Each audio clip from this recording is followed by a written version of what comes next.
Good morning, good morning, Good good morning. morning. Yes. Welcome to our morning session, our final session.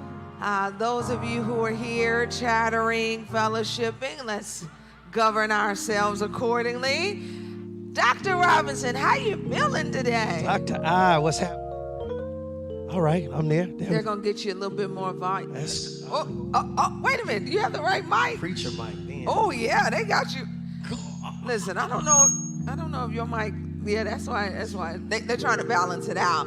But good morning, everybody. I think I'm going to go and check out and see who's on Facebook this morning. How are you feeling this morning, Dr. Robinson? I'm amazing. Good breakfast. I'm excited and sad. This is our last day together, and being at the Apostles' feet. Yeah. Information has been amazing. It's just been a good week. How do y'all feel? How's this week been for you all? Come on. Yeah, good. Y'all still waking up. Amen.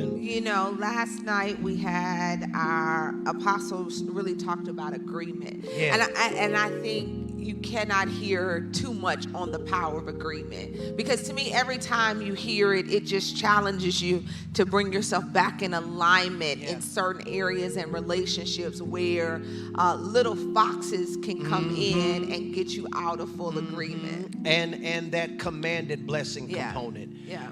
When he said, you got too many bills to be around here mad at each other. Listen.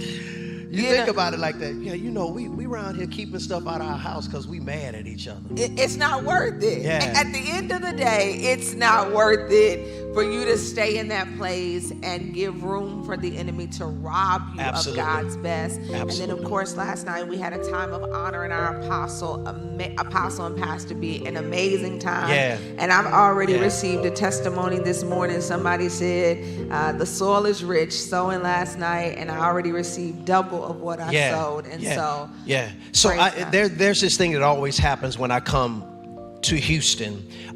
Whatever I have on the table ministry-wise, it's like I always get a phone call when I come here and sow a seed. Oh, wow. So on the way here today, I got a phone call from our architect concerning something that we have on the table, giving me some information that's going to allow us to move it forward even more.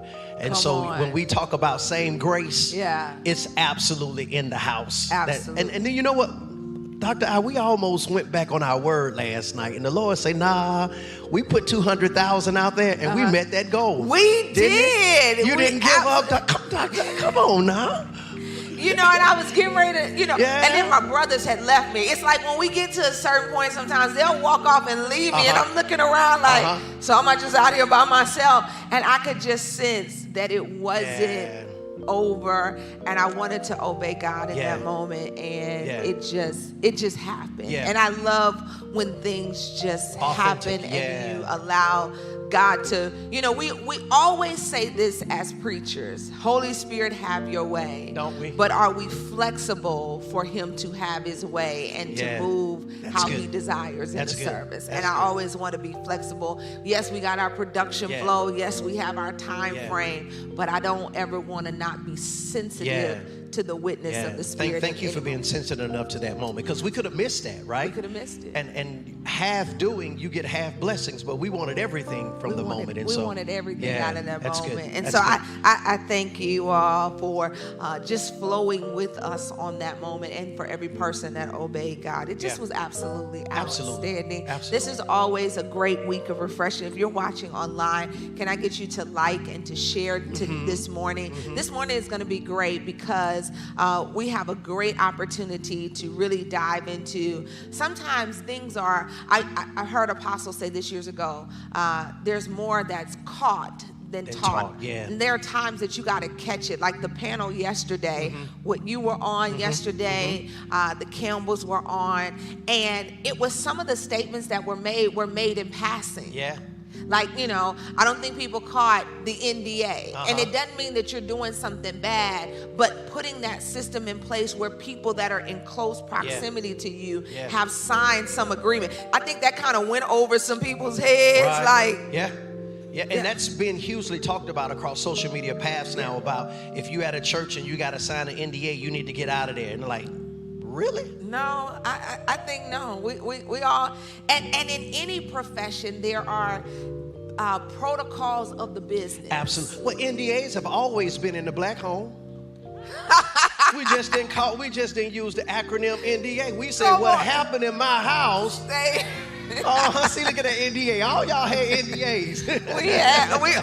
We've lived by NDAs. Absolutely. I have some people say like that. What happened at your house? Like you got it locked. They were like, your children don't even be talking your business. Like I'm like, hey, this is our house. Right. What happens in this house stays in this house. Absolutely. And that doesn't mean that you don't get the help, but being wise about what you talk about. And so, you have to trust the right voices. I think that's the part that some people miss is we cannot just let a person that has a high following be the proven voice in our lives or because they have a catchy statement. Yeah. I want to look at somebody's track record. Absolutely. I want to look at their character, their integrity to give them, to make them a bona fide verified voice. Just because you got a blue check, that's good, don't mean that you're a verified voice to speak into my life. And a lot of times the people that are making those rash statements, if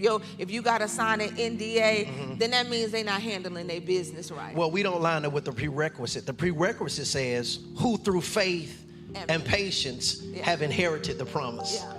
We go by those who got the most likes and shares, not through who faith and patience. So in the kingdom, we subject to miss it because we don't follow the protocol all the way out. Hey, so I got a question. What are you looking for today? Like, yesterday we got about 3 minutes left as we're gathering everybody. This is the time we gather, get ourselves excited. What is your expectation today? I just want to put the cap on that. So I told you what I was believing for yesterday, and it's always for me what he does not say but is saying that I have to listen for. And so when he said you got too many bills and too much stuff you believing for, I heard in my spirit you're holding your ministry back simply because you want to stay mad. And I'm like, wow. So I'm taking all this time in my prayer closet, calling all this stuff down, only to leap out of my prayer closet and let anger hold me back from getting what I asked for in my prayer closet. Wow. Nobody got time for that. Nobody has time for that. So that was my answer yesterday. Today, I just want to kind of put the cap on things. I know what I got to go back and do. We come here too much as sons and daughters and proteges, looking at the model to only go home and ignore it. Absolutely. We spend money, we rent rooms, we rent cars. I mean, you do this huge investment to come and see. I mean, to actually be able to sit at the feet of the model, only to go back home and ignore everything that honestly you paid for. It just makes no sense. So I made up my mind this time when I go home, I'm a different man. And I think I'll say this as we kind of wrap up. We've been talking about intentional family, building an intentional family.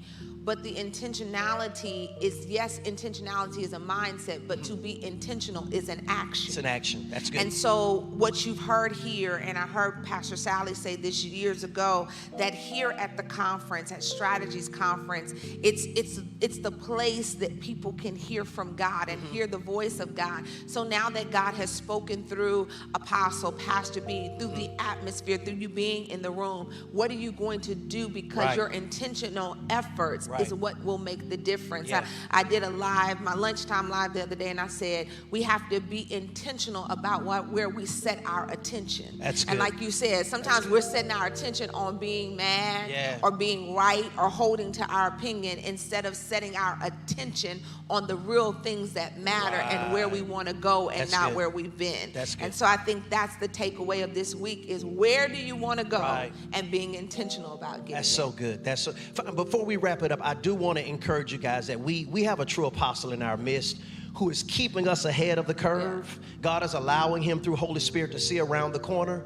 And he's telling us that this AI thing is around the corner. Yeah. And if we don't get a hold of it, we're going to be responsive to something that we could have been proactive in. And so I want to encourage all my brothers and sisters, don't ignore this like we did the television and the radio and all those other things that we did after. We have an opportunity to be on the front end of this thing. So, go out there and get the information. My church, we're going to I'm so proud of you. Really? I am. Remember, we were at the table when we first had this conversation. Oh, yes. Remember? I am proud of you. I'm grown up, you know what I'm saying? So we were having an initial conversation. I got a second about AI, and you were like, what? I don't know. I'm so proud of you. I grew up. Intentional growth, huh? Intentional growth. That's right. That's right. I love it. I love it. If you're saying, what is AI? We're talking about Apostles Intelligence. And of course, the Max Life Nation. You can be a part of that and making sure that you sign up for that. It's so many great things that are happening at the Light. We want you to check out these 2 things that are happening. And then we're going to come back with our intentional workshop for this morning. Thank you, Pastor Robinson. Thank you, Dr. I appreciate it. Y'all turn your attention to the video. How thrilled I am about my new matrix, The Hidden Light, about documented proof of black people in the plan of God. It's not just a random identification of people of color throughout the Bible, but it's the exposure of the conspiracy of the keeping of this knowledge from society and people of color to assault the self-esteem of black people for generations. It takes my breath away knowing that the Holy Spirit gifted me to pen these powerful freedom insights, showing God's strategic use of people of color in his redemptive plan for the ages. Get the Hidden Light Matrix and experience the refreshing freedom that it brings. Text, there it is, BKIHBH to 54244 and secure your copy while supply lasts. You will never read the Bible the same way again. It's time this hidden light be hidden no more. Proceeds support the Houston Love City USA Teen Camp, Teen Summer Camp. Get your copy right now.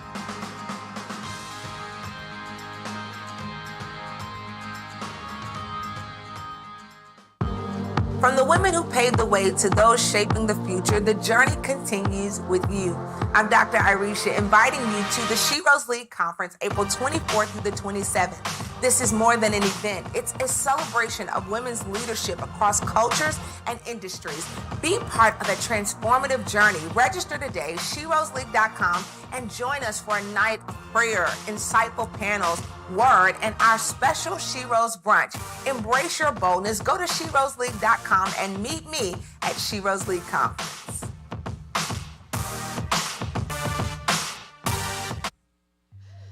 I'm excited about She Rose League 2024. I almost asked Mom, I'm like, should I tell them a little bit of who's coming?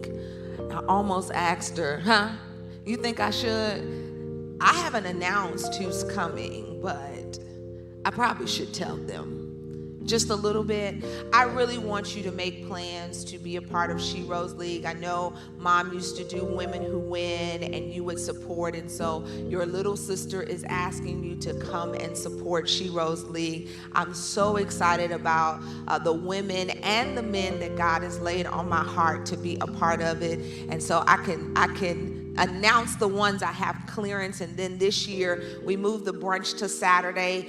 You'll still be able to attend if you desire and leave out, but we're excited about the brunch being on Saturday. But Wednesday night we're gonna open up with a night. We were actually in a planning meeting and I was like, well, if I move the brunch to Saturday, do I do Wednesday night? And the team was like, yes. And I was like, okay, but it's gotta be different. It's gotta be. And one of my team members said, have a prayer night. And I was like, you know, when you're in a meeting with your team, you be like, okay. But I went and I prayed about it. And I was like, okay, Lord, what does this look like? And on that first night, we are going to have an encounter with God. And when women get together and pray, listen, I don't know, you know, who sung the song, Had a Praying Grandma? Oh, that was Helen Baylor that said I had a prayer. When we pray about our families, about our situation, things change. But men, I would like for you to be in the building to support. But Wednesday night is a prayer night with, should I tell them? We've got 2 people that are going to be our featured prayer exhorters on that night. There are no strangers to the light, and I'm super excited to have her a part of She Rose League. Pastor Prashia will be one of our prayer exhorters. And my friend, Evangelist Latrice Ryan. And I've already told the team, I don't want all the pomp and circumstance. I want us to come in that night with an assignment of prayer. We can do the cute videos later, but on that night, we are on a mission to bombard heaven and have heaven meet earth's affairs. And then we've got our men's panel, which is always fun and exciting. And so my brothers have agreed to be a part of it. Pastor YPJ, I don't know if I have my other brother's official agreement. I got a text from my brother, but you know, I like to wait till I got the official. The wife said it's official. So my brother Evan Connor is gonna, Pastor Evan Connor, Pastor YPJ, and always our wild card befun, Anthony O'Neill. And then we're gonna have some of our other speakers are Dr. Dee Dee Freeman, Nicole Crane, Love McPherson. When I tell you we have this year's, like we like to say, it's saucy this year. All right. So I want you to encourage you to register, bring your ladies. Their life will never be the same. We're going to walk away bold, not just bold in the spirit, but bold in the natural, ready to conquer, walking in our confidence and authenticity. And we're excited about it. And tonight is the Wild Gala. So I hope you got your tickets. I hope you got your tickets. Pastor B is ready to share with us, and I hope you're ready to get fancy. Y'all know anytime I get a chance now to dress up, I get excited. So I'm excited. We're excited about tonight. It's going to be absolutely amazing. Are y'all ready for the intentional workshop this morning? This is going to be great and phenomenal, and I'm excited that they are allowing me to host and ask questions and dig into the details, because we want the details. We want it to be exciting for you for the next few moments. And so will you help me welcome the Egan's are coming up. Don't be doing like that. I sent you a text this morning, and right now you're sitting right there talking about what? They are doing an amazing job with our marriage ministry here at The Light, Married for Life. They've been married 22 years this Saturday. I believe they can share something with you. Y'all want to go in the middle, Mom? Probably. So Egan's go to, yeah. I'm sure they can share something with you. And then this year we have planned a marriage conference. And so we're super excited about that. And then of course we got the bishop and Pastor D, Bishop Murphy and Pastor Danielle Murphy are a part of our morning workshop. We got the couples in the house this morning. And of course, giving us the straightforward, always giving us revelation. Give it up for Apostle and Pastor B. Now, I have questions for them, but I have questions. And so once everybody gets settled, we'll have you introduce yourself. But I got some questions this morning, and then I may take some questions from the audience. I'm going to filter a little bit better than Mom, because Mom, some of them questions yesterday, I don't know if you were supposed to filter them. Like what do you look for in a man? How did that even get to the public? Tina tried to say I put it in there, but it was an actual question. The filters, the men wanted to know. The inquiring minds wanted to know. I mean, I filtered it. That was an interested party in the house. It was an interested party. There was an interested party in the house. And he just wanted to know. Yeah. I don't know. It was anonymous. It had anonymous on the paper. I could say something about that, but I'm going to just leave it alone. Don't burst nobody's bubble. Let them plow and hope. Oh, my God. Okay, today is about communication and agreement. Why don't you each introduce yourselves, and then that way we can make sure we can hear everybody, make sure you're live, and then we're going to dive into you all's business and not what I look for in a man. We're not doing that. All right, so we'll start with the Egans on my far. Well, the question is, are you looking for me? There's no part on the schedule that says that I need to communicate that to the masses, my preferences and desires. I was just asking. It just came to my mind, and I just asked. Egan's, please introduce yourselves.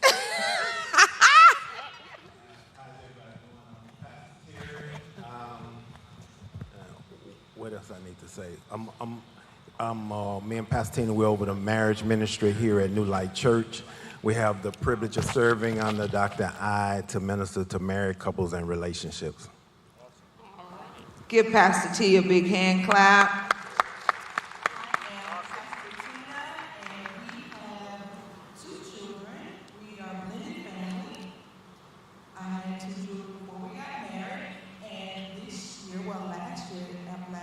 Part of last year, we gained a daughter in love.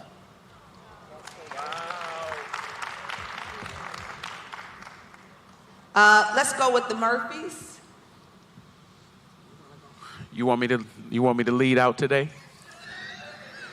My name is William Murphy, and we've been together for almost 26 years, married for 25. Well, 25 in August. So we started a church together 18 years ago, and the Lord is with us.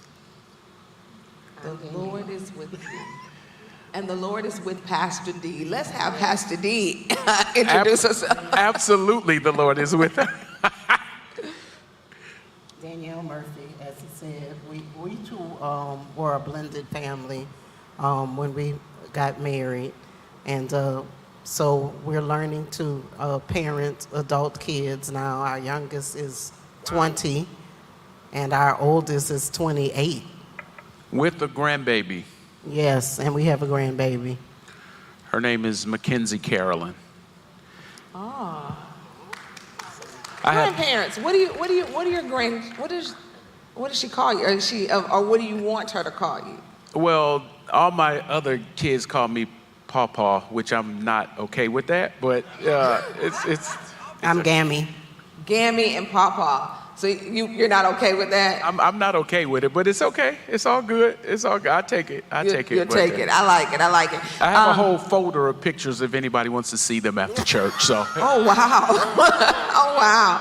Apostle and Pastor B, I know you don't need any introduction, but greet the people. Speak to the people. Hello, everybody. I'm Pastor Bridget Hilliard. Married almost 49 years this coming October. I know, right? Mother of 3 amazing daughters, 1 amazing son, grandmother of now 5, since we've added Taylor to the family, and looking for some great grands in the days to come. Nope, not yet, but bless the Lord. Apostle? Good morning, everybody. How are you doing? Wonderful, wonderful, wonderful. God bless all of you. Oh, wow. Okay, this is going to be an interesting morning. If you have questions, you all can put it on the bottom of the screen. I think it's newlight.org/somebody. FFQ. If you would like to ask them a question about communication or agreement, then put it on the screen. But I have my own questions, and then I think we need just a little bit more volume in the monitors up here. Can everybody hear okay, to make sure, because we don't want you to miss out on anything. I want to jump in and let's talk about communication styles, because just because you like a person, marry a person, does not mean that you share the same type of communication. So what would you say your communication style is? First, what kind of communicator are you? Are you a person that shuts down and you need time? Are you a person that you want to talk about it right now? Are you a person that deflects? What's your communication style first? Let's do that. And then how have you had to adjust, be intentional to adjust to your mate's communication style? I think that was a good question. I think me and Pastor Tina have been married 22 years. Tomorrow, amen. Thank you. I was waiting. I was waiting for it. Happy anniversary. Thank you. And I think in the beginning with us, when you're in love, but you're kind of trying to position yourself and really get your grounds on how y'all gonna operate and how y'all gonna function, because now that you're married, you're under the same roof, things are a little bit different, And so I know Tina, she's very vocal, and so a lot of times in the beginning for me, I'm a peaceful man, I don't really like a lot of confrontation, So what happened was, in the beginning, she would be expressing herself, being sincere. And to be honest with you, if I took offense to it, I would shut down. I shut down, I really don't got nothing to say because I don't want to argue with you, because that's not my thing to sit up here and debate, because you're better at it, and then I know answer. And then if this thing goes on, it can get very intense. So I've learned to hey, I need to work on my communication skill. And I think the most important thing as far as communication is you have to have a good self-image about yourself, because you can easily get offended. Wow. And that was the things that I had to learn. I had to develop a good self-image about myself so that I could successfully have communication, or successful communication, with the intent to agree in our relationship.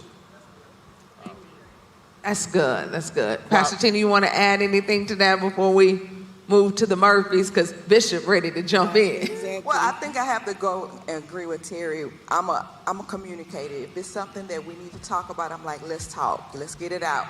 But then Terry, on the other hand, I had to learn to know when it's a great time, when it's a good time to communicate about something if we had a disagreement.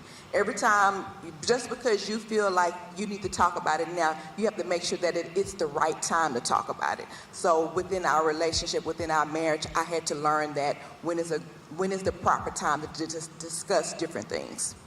That's good. Murphys. Yeah, while Pastor Terry was talking, I started thinking about how we started out communicating at the beginning of our relationship, and how over time, as we got older and as things happened and we evolved as people, that the way that we communicated started changing. And a lot of times we keep trying to communicate the way that we have, not really understanding that our mate is growing and evolving and changing. And so the way that you communicate, it's not always static. It has to be based upon where your mate is in their life. So where Dee was when we got married at 30 is not where she is now at 54. So the way that I have to communicate with her now is a little different. And sometimes we want things to always be the same way. I'm a creature of habit. Don't judge me, but I can do the same thing over and over and over. And sometimes it can be frustrating when other people are not that way. So I'm trying to communicate one way, but that's not the way that she's receiving it now. And so just being open to adjusting to the way that you communicate based upon where your mate is emotionally, sometimes even physically. What's happening with your mate physically can affect the way that they communicate and the way that they receive your communication. When we first got married, it was a big adjustment for me, because I came from a family that, you told people how you felt and then you forgot about it. It was just done. You directly said it. You hurt my feelings, or I didn't like when you did this. And I would say it immediately and then get it off me. And then we eating crawfish the next hour. And his side of the family was a little bit different. There were incidents where they didn't speak to each other for years. And so when we first got married, I didn't know how to adjust to the silent treatment that I would get. And so we had to grow in that realm, because you have quick people that like to talk about it immediately, and then you have the other side that kind of likes to stew in it a little while. And so it was very hard for me to adjust to, because I experienced the silent treatment. My family was never silent. You know, so we talked about everything. So I don't like the way you're communicating right now. I just put my whole family business out there. She put your business out there. But it's reality. That was the reality of these two backgrounds coming together. And I'm like, for a week, I'm like, you still answer me with one-word sentences? Like, what did I do? I didn't forgot what happened, because that's how my family operated. We brought it up, we talked about it, and we forgot about it, and we eating lunch in the next minute. Right. So it was just different. So I would say that, and even now, he's a processor. You know, it takes. I used to think that when he was processing that it was personal, and I had to learn over the years that sometimes he processing something that didn't even have anything to do with me. But because of the silent treatment in the beginning, I started thinking every time he was processing, it was because of something that I did or said. But it kind of was a way, just the way he was, that it may take several days before he even tells you what's going on in the inside. We're going to come back to that, the day. What do you do in the days? Apostle and Pastor B, I got 48 years. 48 years of communicating with each other. Yes. So for me, I was better at communicating with writing my communication. I can write to tell you how I feel. I had to learn how not to allow Apostle's forcefulness to intimidate me in communicating. So he, of course, was always like straightforward, you know, very domineering initially, and so you guys have heard the story how he would expect me to do certain things, and I would just remind him, I'm not your child, you know, you're not my daddy.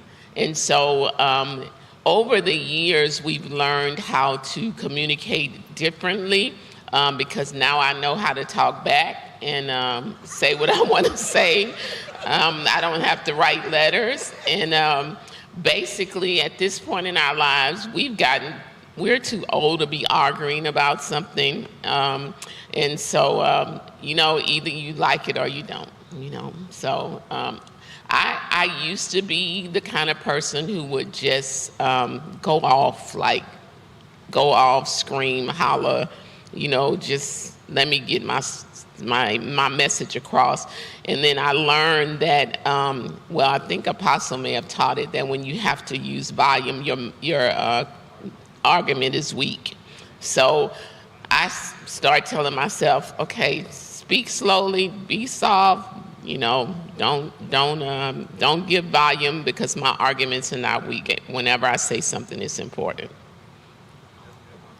Whenever she says something is important. Apostle, would you like to chime in? No. Are you going to be a good participator on the panel today? No. Did you say no? No.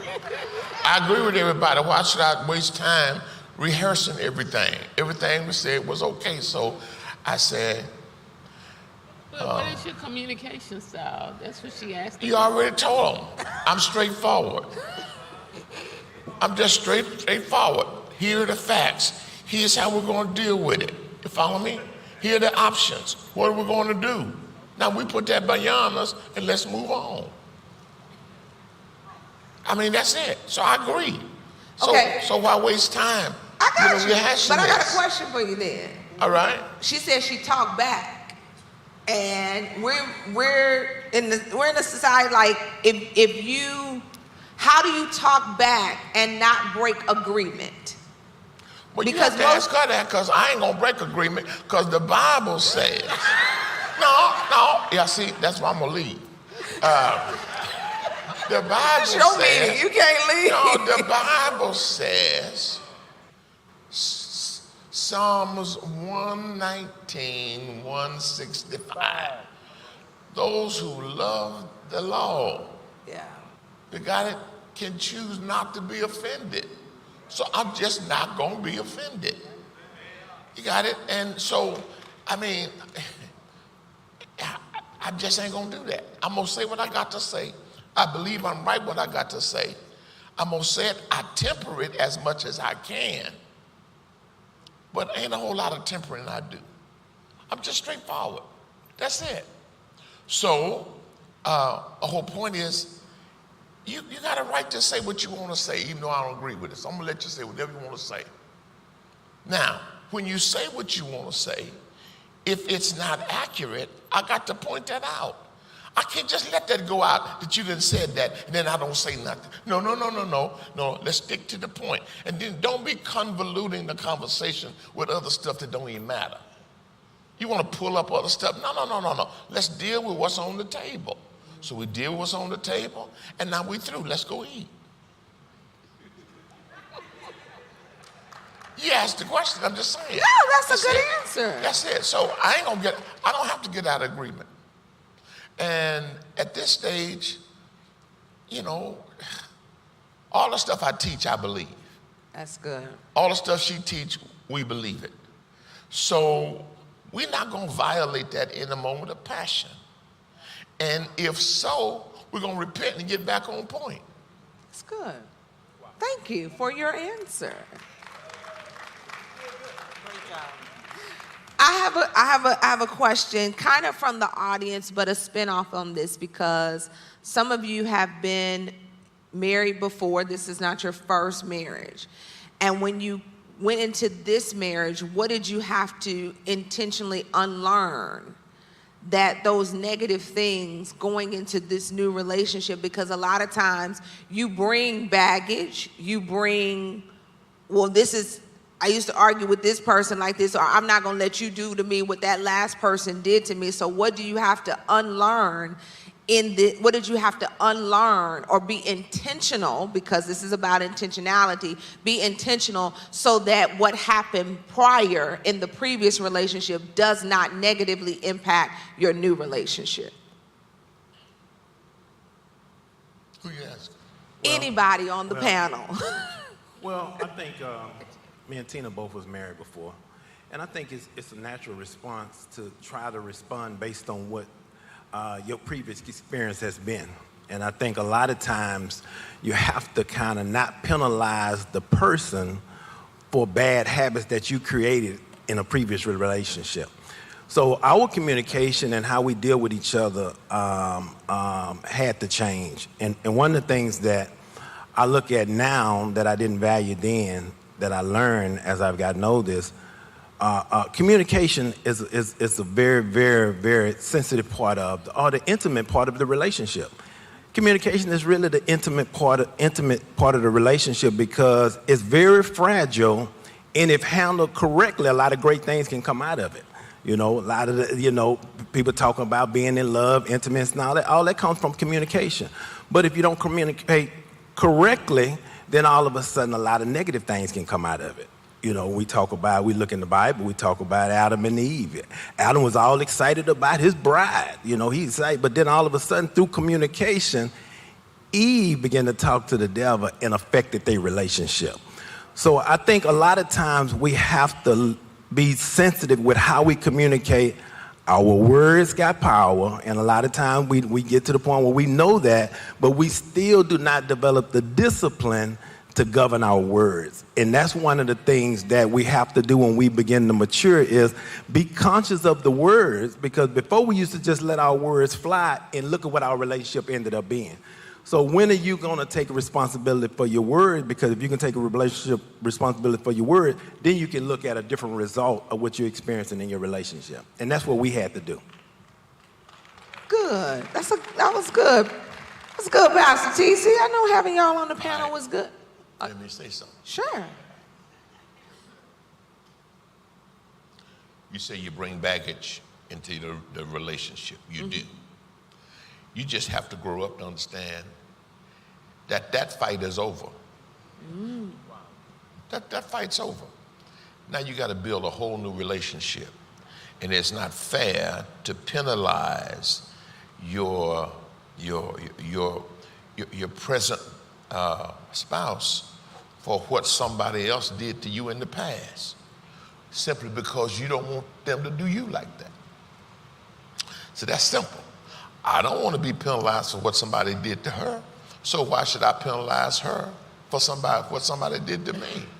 And you have to decide, let's drop the rocks. Let's build something new. That's just a decision. And so that's how you get rid of the baggage.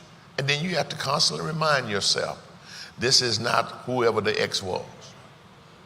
Now, if I am going to trust God, and then I won't have to try to scheme as though I got to protect myself from what this person might do. Wow. You got it? So I don't have to hawk like Bridget handles all that money. I don't know how much money I got. Nah, I'm serious. I really don't know how much money I have. I think one year, I think it was one of the politicians, they were asking him about his houses, and he didn't know how many houses he had. I didn't know how many houses I got, because she handles all of that. Well, what if she just pull all the money aside and run off with somebody and leave you broke? You just give me time, I'll be rich again. Give me time. Come on. So I ain't got to sweat that. He perfects all that concerns me. So well, let me see the books. Let me see how much, where you, I ain't got time for that. No. So if she finds some crazy dude and want to run off with somebody and take the money, you follow me, that's her loss. Ain't nobody like Wonder Boy. Okay, no, but I'm serious. Y'all get the serious point of that. Yeah. So I don't have to try to keep that in the back of my mind. No, I trust it. You follow me? And I demonstrate that trust by, we have different roles. We both play our roles, and that's it. And so it made it easy. It made it easy that I don't have to try to, wait a minute, well, what if she do this? And what if she run off with this? And oh my God. That's how I feel about it. That's good. Okay, I want to do a quick, who's the first? So the way this goes is you have to point at the person that whoever did it first. Okay? So, and if you were the first, then you point to yourself. If they were the first, you point to them. Just a couple quick, who was the first? Who's the first to wake up in the morning? Okay. Yeah, we need the wide shot of this so we can see everybody. So y'all have to show me. Who's the first to go to bed? Okay. Who said I love you first? Yeah, that's it. Okay.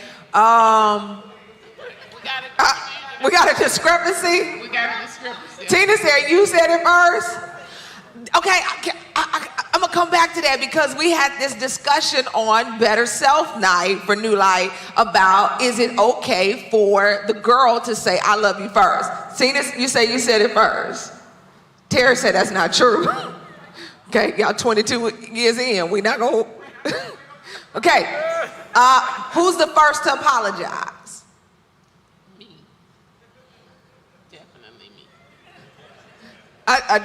You trying to take credit, Murphy? Definitely. It all depends. No, it's me.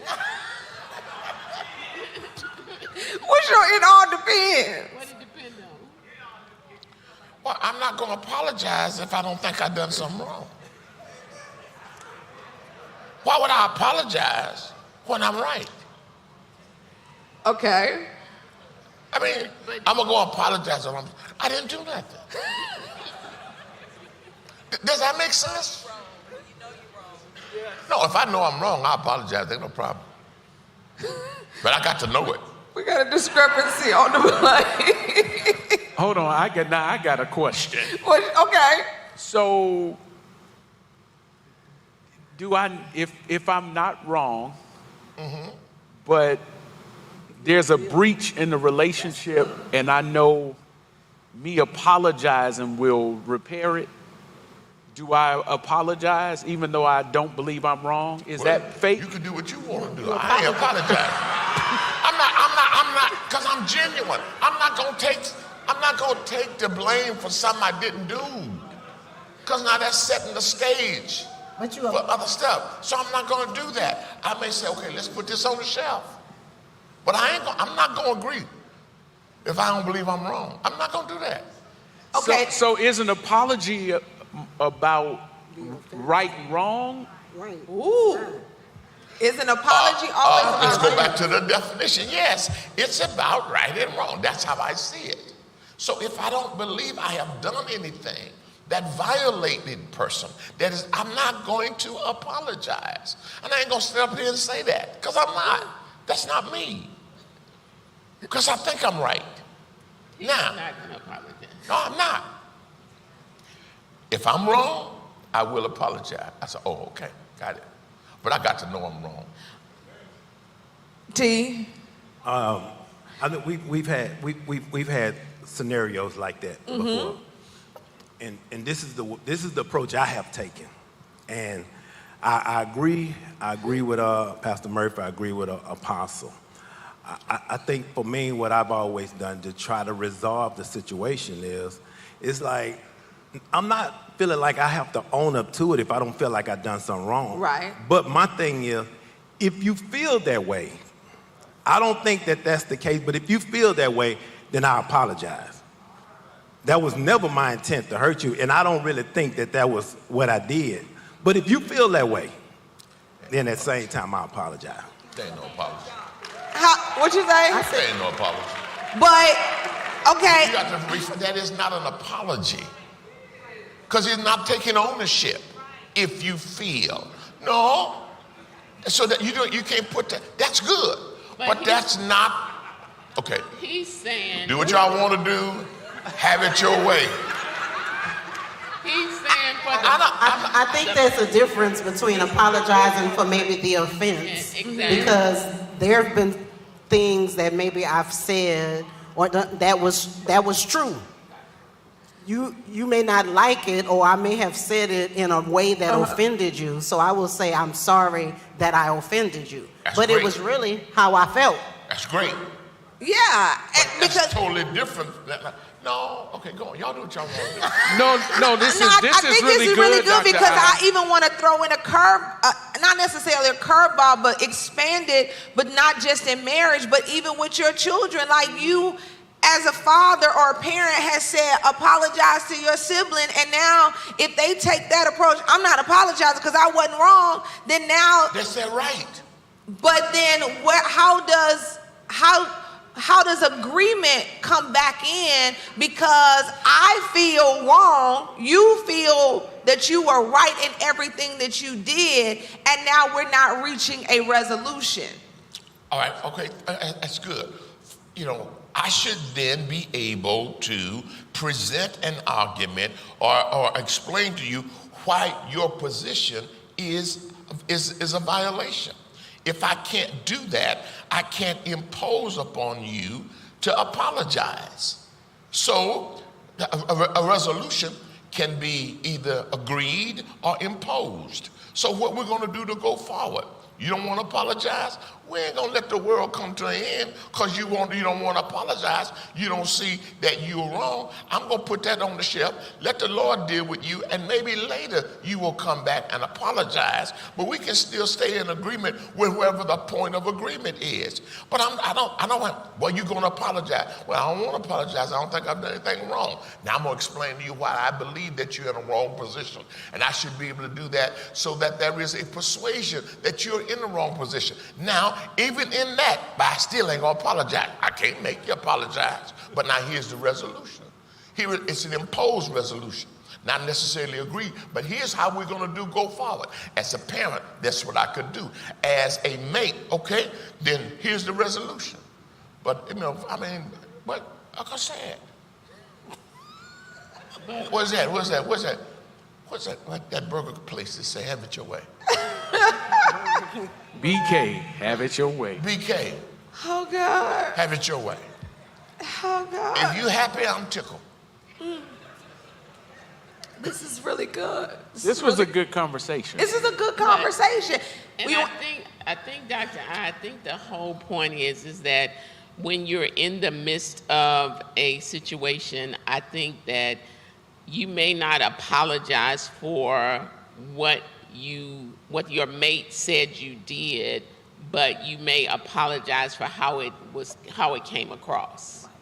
I think that's the balance, because Terry is saying that if you were offended by that was not my intent. Yeah. That's great. So I think it's when the person takes responsibility to say, no, that is not what I intended to do. I agree. Yeah.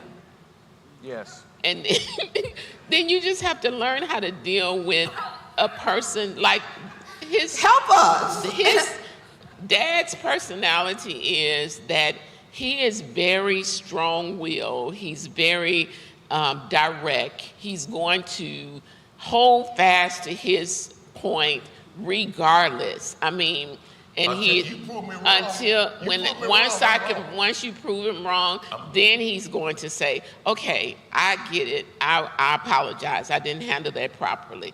And he's done it many times with not just in our marriage, but with you guys as the children, with members, people. Like, he'll say something like, I'm gonna just give you an example. This has nothing to do with marriage. We were in the doctor's office. And he already knows what this is. And the girl said to him, I'm going to have to prick your finger. And he got so upset. Why are you going to do that? Just did a blood work the other day. I mean, he went off on the girl. And so then when it was time for him to take her blood, so she said, okay, it's no problem. I didn't realize you had already done it. So then she took his blood pressure, and his blood pressure was up. So I was like, your blood pressure's up because you went off on the girl unnecessarily. And so then... So I said, Ira, you should never get that upset with a person just because they made a statement. I said, she didn't know you had just done blood work. She's following her protocol. You come in the room, we need to prick your finger because this is the kind of doctor that you had. She's going through her routine. He went, if I tell you, he went from 1 to 10 in a matter of a minute. I believe it. Because he does not like needles. And immediately when she said prick, he went to 10. And I said, I don't agree. And I wasn't even there. I don't agree. I just said, you got the records. But she didn't. No. You had your point. This is my perspective. That's right. You got the records. You should have read my chart. Y'all had me go in there and give so much blood, I was weak by the end of the day. It took pint after pint after pint. I mean, the lady come out with about 20 vials, man. I go, you gonna leave me some? Please leave me some. And so now, I don't give her all this blood, and I'm gonna come in there, and she gonna say, I need to prick your finger. I said, no. I said, no. Did you say it like that? I believe I did. You did not, because you answered that. You weren't even there. I wasn't there, but I know my father. You are not a witness. Tina, do you think he said no calmly? Pastor P, do you think he said no calmly? That same demeanor that he just had a minute ago about not apologizing, that was it. You are not gonna. I just go read the chart. I just did that. Why would I do that? You wonder why the little baby probably was nervous. I don't want to give you any more blood. You already got enough blood. Go read the chart. Nothing's changed since then. And the little baby was scared to probably come back in the She room. was very She nice. never She was came very back. nice. She never came back, and when the doctor came in, he said, can you get the nurse to come back so I can apologize to her? And the doctor said, you don't have to do that. It's okay. It's her I said, job. no, I want to. He said, no, I want to. And I want my hand clap. Where is my hand clap? Yeah, that's good. And I want to make a point on that. Didn't you apologize to her? She didn't She come wouldn't back. come back. She wouldn't come back. She went baby was scared. That baby done backslid. But here, I wanna pause in this because this is such a good point. Is that we say, here the light, let your light shine, and many times we're encountering people that don't have the information of yesterday and what you may have gone through. And we're in a room with some pastors and titles, and you got 3 letters and ... beyond your name. But it's in those moments that our witness becomes, so how do you balance out, this is just me, but I don't want to, because agreement is not just here, but I don't want to taint my witness because I feel like I'm always right. And I think sometimes, if I could take a liberty, people see that side of you, that part, and they say, well, my apostle is like that. And so they're talking to their staff, they're talking to people crazy, they're interacting with people in a bad way. You are not going to blame the dysfunction of others on me. I'm not receiving that. No, I'm not. No. I'm not receiving that. I'm not blaming it on you. That's not what I'm saying, and I don't want you to take it like that, but I'm saying they hear you say, I'm not apologizing. This is just me. I'm not doing this. And most people don't know that you, like you said, I value agreement more than anything. I tried to apologize, but I couldn't find the girl. So I'm saying, help your sons, daughters, people that follow you so that they don't take the approach of, well, apostle, it's just me. And now they're fracturing relationships because they're so intentional about saying, this is me, and that's how my apostle do it. Okay, you're going to be the apostle, be apostle all the way. Okay. Be the apostle all the way. Show me loyalty. Show me your love for God. Show me your love for the lost. Yeah. Don't just pinpoint and nitpick. No, be me all the way. Yeah. You'll be okay if you be me all the way. Be me all the way so when your word is given, your word is kept. So if I tell her I love her, she understands. But brother man ain't gonna say that unless he mean it.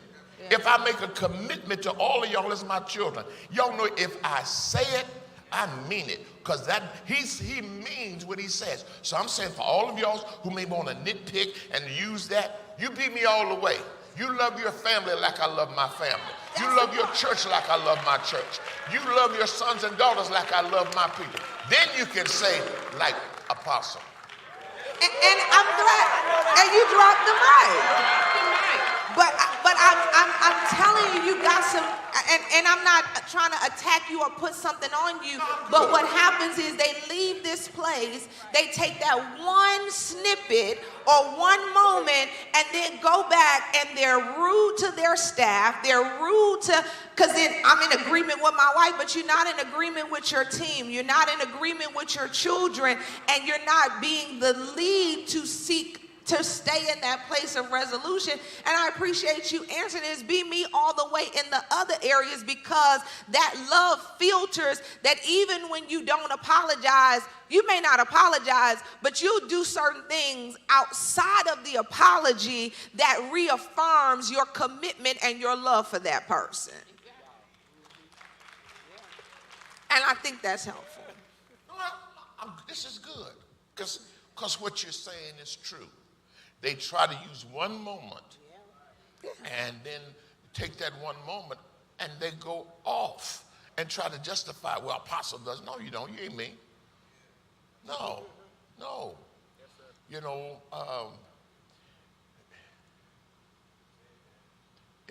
I love people. I love relationships. The Lord taught me years ago. Y'all see me in that little raggedy building? I was there because I messed up. What? I messed up. I won in court in a church fight. I got up on that Sunday morning and I told people off publicly. I embarrassed men before their families. I went off. And when I got back to my study, the Lord spoke to me. And he said, now what was that? I knew I was in trouble because I know the voice of God. And I said, well, I was trying to set the house in order. He said, no. He said, they are my people. Now, what they did to you was wrong, but they're still my people. My son died for them. You had no right to do that. Now you get your stuff and leave. God fired me over mistreating people. I will never, anybody tell you I mistreated them, they lying. They're lying. If you know the facts, they're lying. Because of that experience, I'll never mistreat anybody. Never. I'll take the loss before I mistreat you. Because I know how precious you are to God. That's it.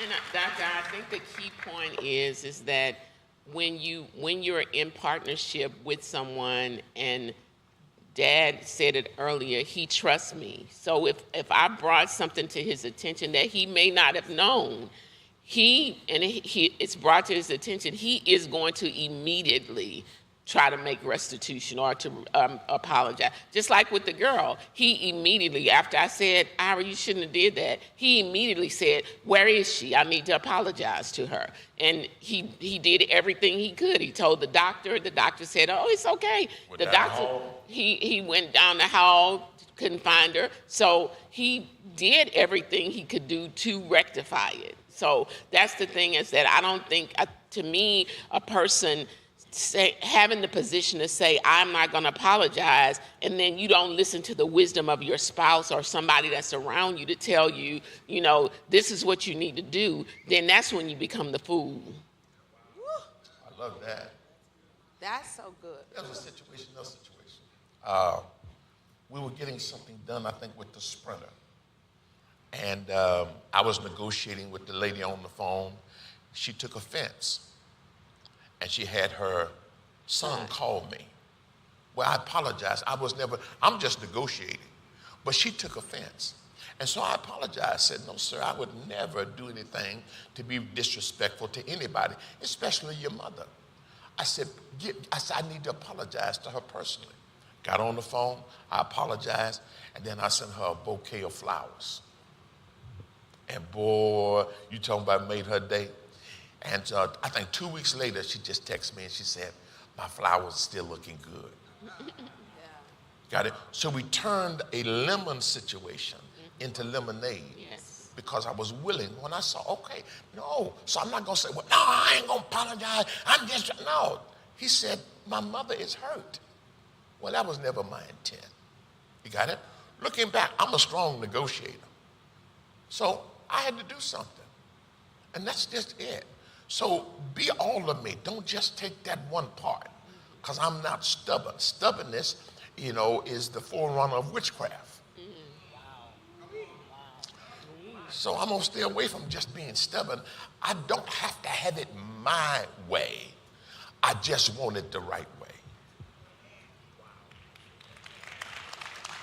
And I think that says it all. Any final thoughts? But thank you all for your transparency. I didn't even know it was going to go that way, but I think that's. Can we applaud you, because you've done an amazing job. You made it relevant. You follow me? What I don't like is when you go to conferences and things like that, and it's so superficial and so surface that you never get to the nitty-gritty of it. But the point that you brought out, that's great. Because, I know me. I do. I know me. And I don't want people to get the wrong impression. That's good. And I know I'm very strong-willed. I said that the other day. I'm still strong-willed. But the whole point is, you made it, see, because you're a pastor. You made it so, palatable for everybody. And so I just want to thank you for doing that. You're doing a great job. Thank you, Dad. Can you thank our panel? Thank the Murphys. Thank the Egan's. How many of you caught something in this dialogue? Even if it was a sharp cut, you caught it to mend it and fix it. Huh? Did you do all the questions? I didn't do all the questions. I got to get my staff out. Okay, I'm going to do a couple. And then I really do want to go back to that love, because we got into this whole dialogue about who is it okay for a female in this time now to say, I love you first. But here's the next one. The next one I was going to ask is, who's the first to cry or be emotional about a situation? I'm gonna point at him. You're not even in there.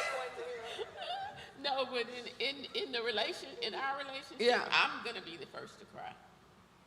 And I want to But broaden let it me to just say emotional. this. That was the Bridget Hilliard, like maybe 10 years ago. Mm-hmm. Now, in the heat of a moment, I ain't gonna cry. I'm just gonna walk off and go in another room and pray. Them crying days is over. I ain't got time The for that. crying days are over. Yeah, I'm too old for that. Hallelujah.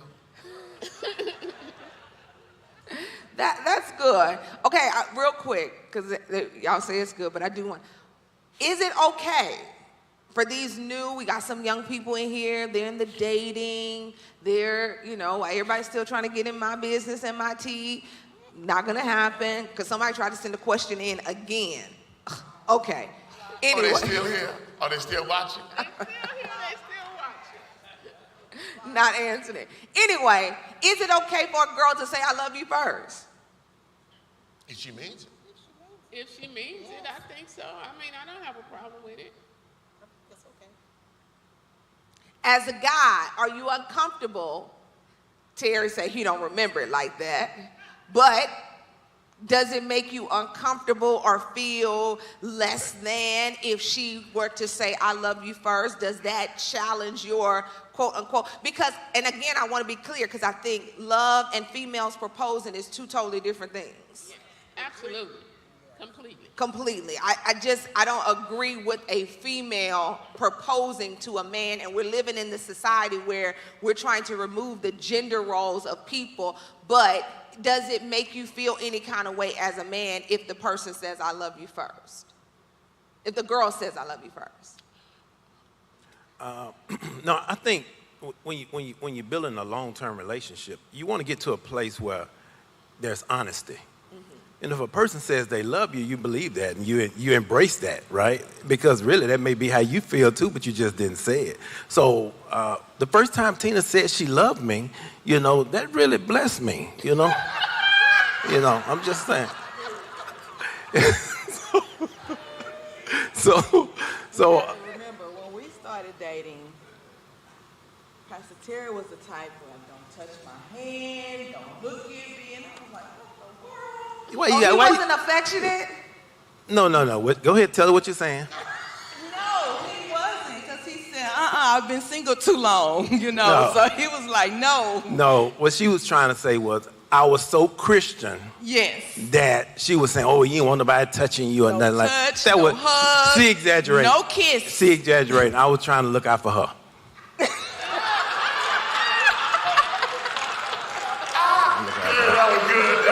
The panel is about to turn, and I did my best to stay away from anything related like that, but I feel the shift happening. I feel y'all about to take that corner and turn, and that's for another day and another time. Final wrap-up, because Doctor, I think that that question, of course, for them is 22 years old, for us 49, and for them 30, right? 25. So in life right now, is it okay for the female to plan events? Because to me, we've gotten, many times people get to the role where if you don't plan for us to have a romantic trip, or if you don't plan for us to go on vacation, or if you don't plan this, then we just not gonna go, or she's gonna be sulking and mad because he didn't plan it. Well, what's wrong with you planning it? Help him, Bridget. Help him. I agree.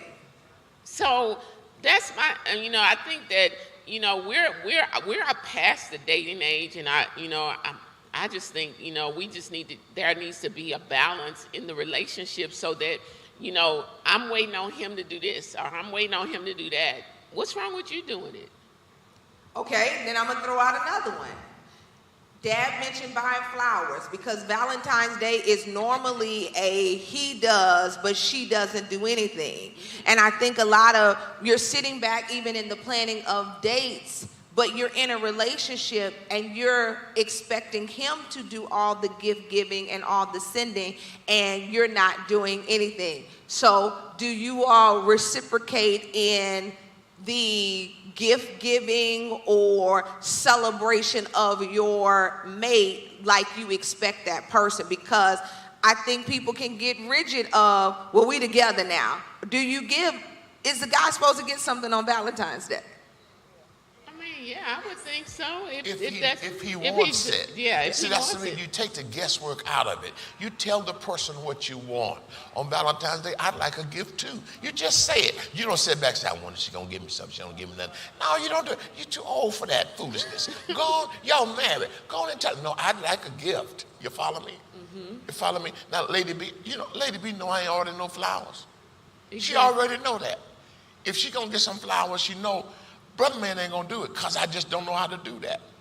You got it? And I got other things I want to do. So I got my children, hey, I got my people. But now watch this. She know I ain't gonna make no dinner reservations. Yeah. I don't. That is something she know I ain't gonna do that. You follow me? So she gonna take care of the dinner reservations, and we're happy because that's our relationship. You follow me? So she ain't with them. I ain't gonna make no relation. I ain't gonna make no reservations. See what we gonna do? We're gonna be at home. That's what we're gonna be. And I go in the kitchen and cook. That's me. So you gotta be able in the communication to talk about. All right, here are my expectations. You follow me? We first got married. Bridget always loved birthdays. Well, birthdays wasn't a big deal in my family. Wasn't a big deal. So, she's giving big birthday parties for everybody else. My birthday, don't worry about it, don't do nothing. Then I start seeing how much fun everybody's having on their birthday. So then I said, I didn't just sit back and say, well, they don't do nothing. I said, hey, listen, y'all know in the past, I said I didn't want nothing for the birthday, but I'm changing. I didn't sit back and sulk and say, they're giving everybody else something. I set the rule in the beginning. Oh, birthdays don't mean nothing to me. Don't have to bother. But now, hey, everybody having fun on birthday? I want fun on my birthday. In fact, I decided I would celebrate my birthday one day for every year. Who said you got to do it all in one day? So I celebrate 71 days. It'll be 72 days this year. Yeah.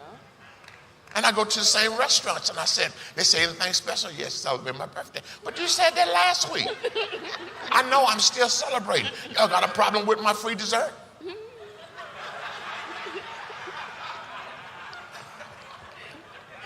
And in the same light, Apostle talked about how I used to say I didn't like flowers. Yeah.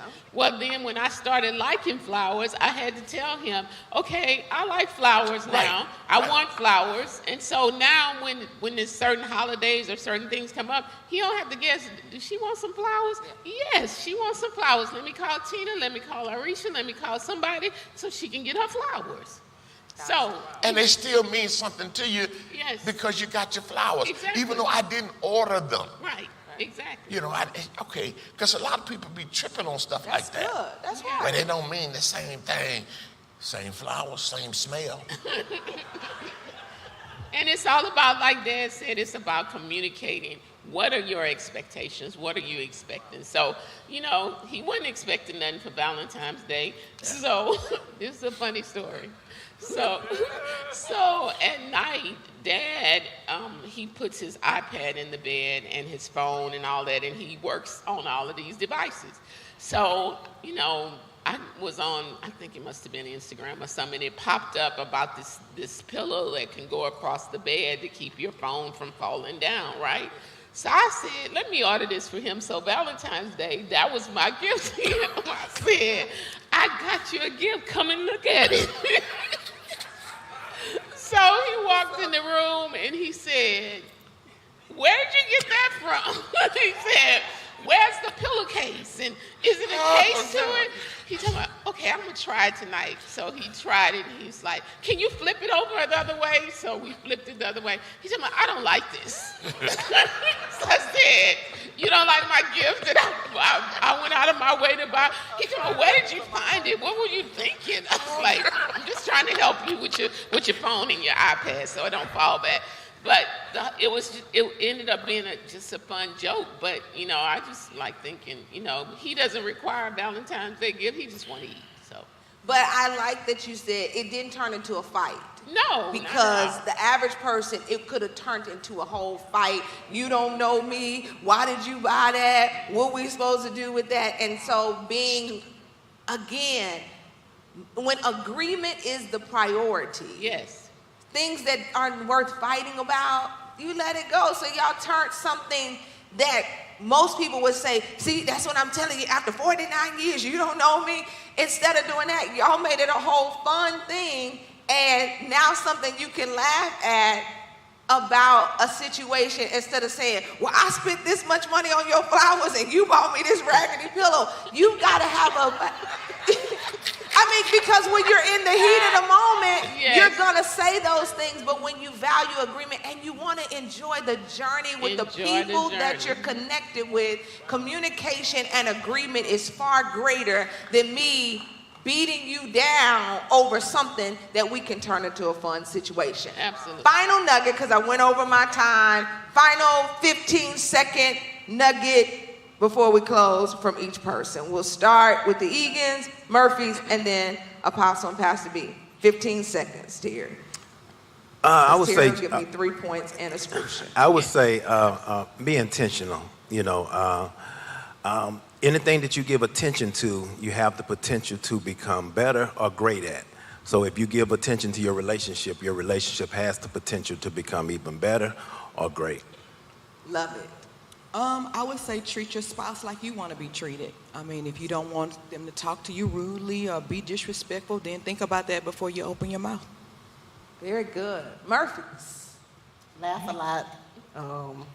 Don't waste time on the small stuff. It's not worth it. Life is short, so enjoy each other and your families and everything you built. The enemy has a way of trying to make molehills mountains. Don't fall for it. Yeah, I was going to say be present. And so many times the enemy wants us to keep living in the past. And we have these really good moments, these present moments, but we're so consumed with what has happened that we miss what is happening in the moment. So just be present and enjoy where you are right now. Yep. It's great. Apostle and Pastor B. Just enjoy the journey. That's good. Enjoy the journey. Ditto. That's it. Very good. I think we can capture that. This is the time to love, laugh, and of course, live intentional. Give them all a big hand clap. We're excited about this summer. Love City summer camps are happening. Check this out. And then Apostle has something special he wants to share with you. And to our streaming audience, we have enjoyed you being a part of today. We're excited about you connecting with us and Apostle Beyond after today. Make sure that you sign up for Max Life Nation. Make sure that you stay connected. I'm sure there's an Apostles Conversation on Saturday. And since we're at the Light, if you're looking for a church on Sunday morning, we will have church at 9 a.m. and noon at the South location. Can y'all give our online audience a big hand clap? And let's roll the spot. Okay. It costs less than a pair of sneakers, less than a concert ticket, less than designer items, and for some, it was a sacrifice. And the question was asked, was it worth it? Now, when you see what a Christian summer camp experience does for a teen, you know that it was worth it. Now, many the teens leave having an encounter with God that's going to last them a lifetime. Then some leave having decided not to be rebellious anymore, and still others say that now they know how to say no to drugs and vaping, and then you know it was worth it. Listen, I'm Apostle Hilliard, and by the grace of God, my partners and my team and I have developed an awesome summer Christian camp for teens in the shadows of downtown Houston called Love City, USA. And it's transforming the lives of teens in amazing ways. Listen, it's a place of fun. It's a place of fellowship. It's a place of faith with first-class air-conditioned dormitories, cafeteria, state-of-the-art worship facilities, and much, much more. Now, our theme this year is chosen. We want every teen to understand that they have a God-given purpose and they are chosen by God to make a positive difference in life. Now, it's time to reserve the spot for your teen group for the June and July summer camp sessions at Love City here in Houston. Now listen, we have slashed the price for the 4-day summer camp from $299 to $199 per camper, making it possible for more teens to attend. And that covers everything. It covers their lodging, it covers their food, it covers all of the fun. Listen, we don't want to leave any teen behind. Now, teen groups come from across America to this summer camp to experience this amazing teen-sensitive spiritual encounter. And we'd love to host your teen group. Now, for more information, text LCUSA 24 to 54244 or go to lovecityusa.com. Treat your teen, the teens that you care about, to an experience that will last them a lifetime. Go Love City.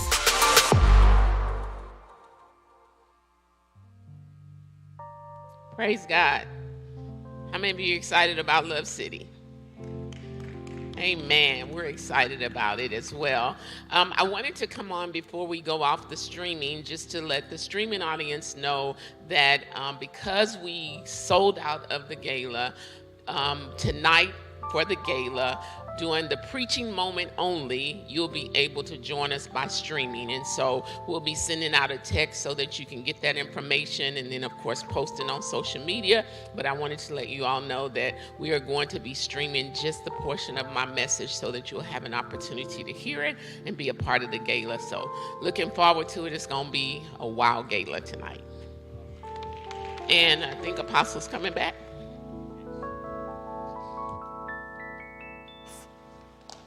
We're off, right?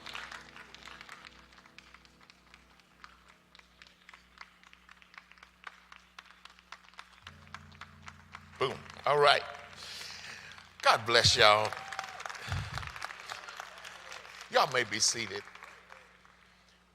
I don't know why they want to mess with me this morning. Yes. All right. Listen, we're going to, for the next 15 minutes, we're going to be doing something. We're going to give you some a kind of AI demonstration. I got some texts yesterday from several people who said, hey, listen, they were part of the focus group that got the introduction to AI by a church, by a church eye group. And so they thought it would be good if you all could get a teaser on that because we have we're going to have a big gala tonight, and we